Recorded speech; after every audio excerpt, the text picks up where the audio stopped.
Peace and love, family. This is Brother Rob here with Ejikadi African Martial Arts. So as you guys know, we do African martial arts, but we're not just focused on physical martial arts in terms of fighting, kicking, punching, all those things. We're also focused on economic warfare and spiritual warfare. So in this video, we're going to talk to coming from another spiritual system, religious system, whatever it is, how do you now transition to an African-centered spirituality and African-centered faith? And what should you do? Should you do that transition, and how do you just, give up on something that maybe you grew up with or that maybe you still believe in or you struggle, right? Now, this message is for those that are struggling with their spirituality, with their religion, and also with understanding where they fit in as a person of African descent.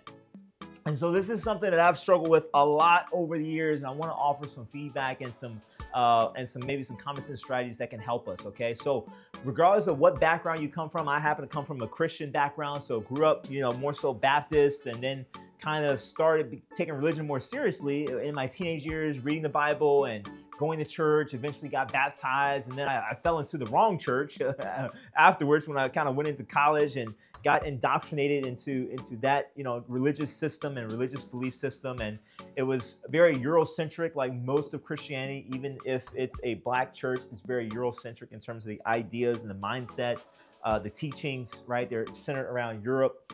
And that's just what I saw in the Bible. Again, you can just read the New Testament and see most of the New Testament happens in and around Europe and is centered on Europe, okay? And so that's just one aspect. Obviously, I've talked in previous videos, even the name Jesus is a European name. That is a Greek translation of the Hebrew. So many aspects of our faith, as in terms of Christianity, is centered on European ideas, concepts, language, so forth and so on. And so for me, coming now into more like, where do I fit in as a person of African descent, and where's my Christianity? And so for many people, this leads them to, kind of a Hebrew Israelite faith, and that's fine. There's nothing. That's a separate topic. Okay, a separate topic. I've done a couple videos on Hebrew Israelites and that sort of thing. But for me personally, as a person of African descent, with the Hebrews, even if the Hebrews, and I believe some Hebrews are black, right? I mean, some, we know that some ancient Israelites were darker skinned, darker hue, and that's fine. I have no issues with that. My issue being a person of African descent was seeing the Eurocentricity in Christianity, and seeing all that has happened to our people as a result of that, okay? And then also seeing, even within the Hebrew Bible, seeing the genocide that happened to the Canaanites, who were also people of African descent or people of color, right? And so seeing that, right? And seeing the massacre of people who lived in those areas. And so for me, I have issues with association, right? And associating necessarily with some of those things that I just frankly disagree with, okay? But coming over into an African-centered spirituality, the advice that I have for no matter where you're coming from, whether it's a Muslim faith or Christianity or even Hebrew Israelite or Judaism, is, don't give up on the things that you believe in, okay? Is really the first aspect to that, okay? What do I mean by that? I mean that if it is truly your faith, it is truly your spiritual system, that's not something you can choose, okay? I don't believe that you can choose your religion or you can choose your spiritual system. Like I can just change up my pair of clothes, right? You can't choose your spiritual system. Your spiritual system has to choose you, okay? If it's real, if it's gonna work for you, it has to choose you. And so you can't just switch back and forth. You can't go from one moment believing in Jesus, right? And then the next moment saying, I don't believe in Jesus, right? It's not something that people say they do it, right? They say, oh, I used to have faith. I used to be a Christian. Now I'm not a Christian. I get it. But, my question to them is now, were you really a Christian to begin with, right? Did you truly believe in Jesus? Did you truly know Yeshua, right? Or did you know some concept or idea of who Yeshua you thought was? And so if you truly believe in Yeshua or you truly believe in Muhammad or whatever the belief system is, I would say don't give that up, okay? However, I would also say, how can you now take that core belief that you have and shed the Eurocentric aspects of those things, or the Arabic aspects of those things that are non-African or non-related to who you are as a person of African descent, okay? And that's the transition you have to make, right? And so for me, coming from Christianity, I made the transition from, yes, I believe in Yeshua, like that's just something that I have faith. I have faith in Yeshua. I can't change that about myself, you know? Some of our greatest leaders in Pan-Africanism and in our movements were of other spiritual systems, right? Marcus Garvey was a Christian, right? Malcolm X obviously was a Muslim. And so, having a Western spiritual system or Western faith does not, negate or contradict your the struggle towards Black empowerment and against systemic racism. So it doesn't counter those things. But what I would say is just the key is learning to separate your core belief from some of the Eurocentricities, right? And so for me personally, what I had to do was say, yes, I believe in Yeshua because I've had personal experiences through prayer, meditation, faith. I've had things that have happened in my life that could be explained in no other way, right? So I believe in Yeshua, right? I believe that there is a divinity, there is a God. Like for me, that is just who I am, okay? And I think that's a very African concept to believe in a divinity, whether you call that divinity God, Allah, Olodumare, Chinike, right? All of the different terms that we have to describe the divine, okay? And it varies. Netzer, right? If you're, in terms of Kemetic spirituality. And it doesn't mean exactly the same thing, right? Like Netzer doesn't exactly mean God, okay? There's a little bit difference in the translations, but the concept, the principle, the essence of what we're trying to express is similar, okay? So that's the thing. So for me, it's like, okay, well, taking those core concepts now, and what can I shed that's really doesn't resonate with me as a person of African descent? And so, if you're looking at, so it's very much a minimalist approach in terms of my spiritual practice and my personal transition, okay? Because personally, I believe, okay, and this is just Rob speaking, and I think I'm right in this, and I would encourage you to study this for yourself, but your spiritual system should be unique to you, okay? Meaning that if you're going out and you're saying, okay, I'm going to abandon Christianity, I'm going to abandon Islam, and I'm going to I'm going to do, Kemetic spirituality, or I'm going to do Ifa, right? Or Yoruba tradition, or whatever African spirituality system you're going to do of voodoo, right? Whatever it is you're going to do.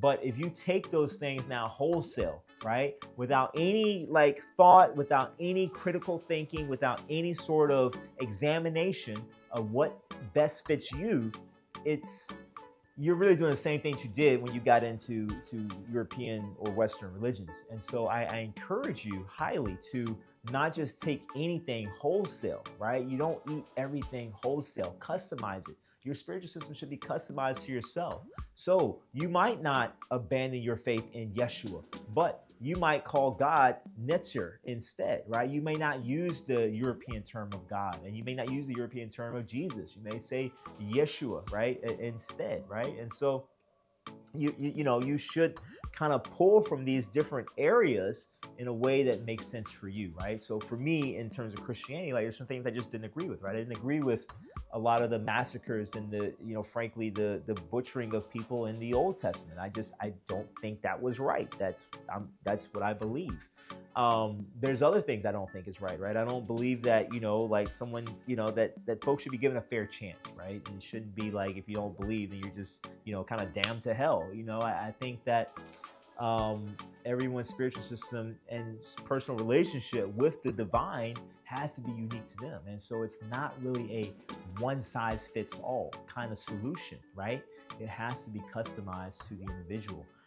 And so I don't resonate with a lot of the letters and teachings of Paul, and for example, he wrote a lot of the New Testament, and a lot of it is written to the churches in Europe, European churches. And so I just don't resonate with a lot of what is talked about. To me, it's very mind-based, meaning that it's certainly a very lot of logical arguments. And I know it was because that's the audience that he was catering to.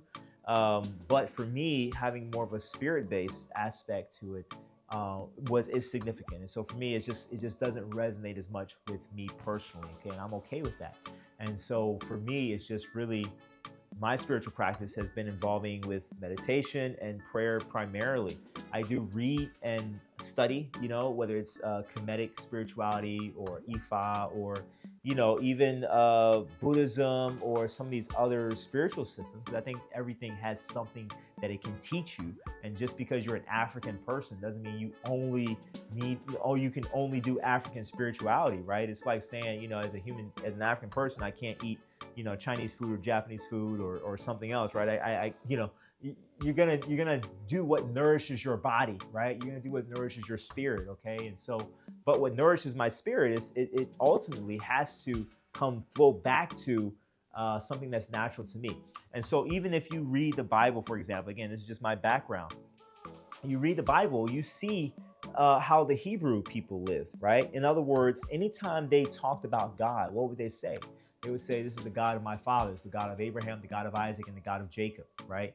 That's oftentimes how God in the Bible would introduce himself. He would introduce himself as the God of their ancestors, okay?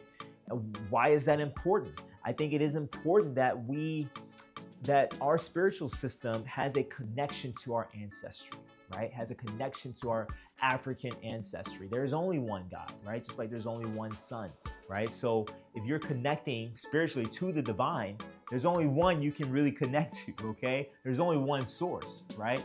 Regardless of what we call him, regardless of saying that my God is different than your God, or my God is Odumare and your God is someone else, again, like there's only one source. If it's feeding you, if you feel the heat, the warmth, right? It's only one sun and it's only one divinity. And so it's coming to understand that realization. The difference is making sure that we connect it with our ancestry, and it should feel as it is the divinity that has been with us since time began, right? And so you feel that when you meditate from a not so much an African-centered perspective, African-centered, yes, but it's more of a just connecting to your roots, your ancestry, which happens for us to be African, right, in origin.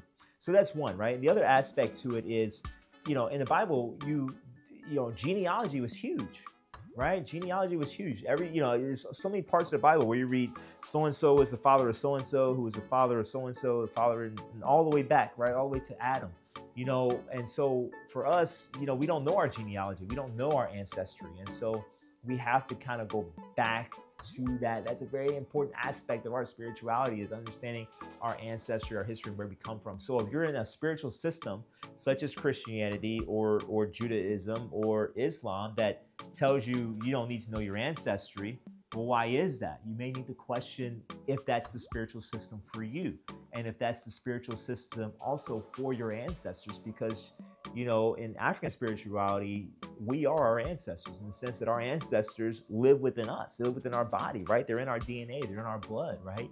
They are with us always, right? And so that's just a different way of looking at things. For me, I found that very healing and very helpful as I was able to transition and integrate from a European-based spirituality to an African-centered spirituality, but not have to lose some of the key things for me that I just believe in. And I can't change those things about myself. I can't change what I believe, but I do find that it helps to be able to integrate those things together. So I hope that helps. Please share this video with your Christian friends, your non-Christian friends, Muslim, whatever they come from. And I hope that gives them some clarity as they, are thinking about, how do I now make that transition and, and still be okay with that. The purpose of our organization is to start right here in Harlem, which has the largest concentration of people of African descent that exists anywhere on this earth. There are more Africans here in Harlem than exist in any city on the African continent, because that's what you and I are, Africans.